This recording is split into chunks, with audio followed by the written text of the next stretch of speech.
Nous avons tous des rêves. Nous voulons tous croire au plus profond de notre âme que nous possédons un talent unique, que nous pouvons changer le monde, faire quelque chose pour les autres d'une manière particulière et inventer un monde meilleur. À une certaine époque de notre vie, nous avons tous pressenti le genre de vie que nous souhaitions et méritions. Pourtant, pour bon nombre d'entre nous, ces rêves sont si profondément enfouis sous les frustrations et la routine que nous ne faisons même plus un seul effort pour les réaliser. Beaucoup trop de gens ont laissé leurs rêves se dissiper et, avec lui, leur volonté d'influencer leur destin. Beaucoup ont perdu cette conviction qui fait la supériorité du gagneur.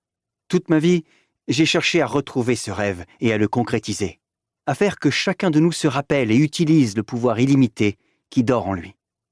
Je n'oublierai jamais le jour où je compris soudain que je vivais vraiment mon rêve. Je sortais d'une réunion d'affaires à Los Angeles et pilotais mon hélicoptère pour aller vers Orange County, où je devais donner un de mes séminaires. En survolant la ville de Glendale, je reconnus soudain un grand édifice. J'immobilisai l'appareil et restai stationnaire. En regardant en bas, je vis que c'était l'édifice où j'avais travaillé comme concierge à peine 12 ans plus tôt. En ce temps-là, je m'inquiétais, car je ne savais pas si ma Volkswagen, qui datait de 1960, tiendrait le coup pour effectuer le trajet de 30 minutes qui me séparait de mon lieu de travail. Ma vie était en fait une survie. J'étais un jeune homme craintif et esseulé. Ce jour-là, pourtant, en volant là-haut dans le ciel, je songeais, comme les choses peuvent changer en une décennie.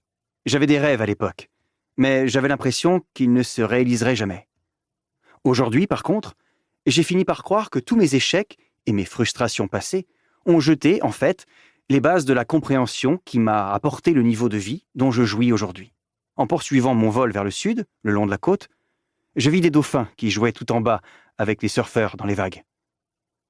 Pour ma femme Becky et moi, un tel spectacle est l'un des plus beaux cadeaux de la vie. Para seguir escuchando este audiolibro gratuitamente, haz clic en el enlace de la descripción y podrás escucharlo completo sin coste gracias a la prueba de 30 días de Audible.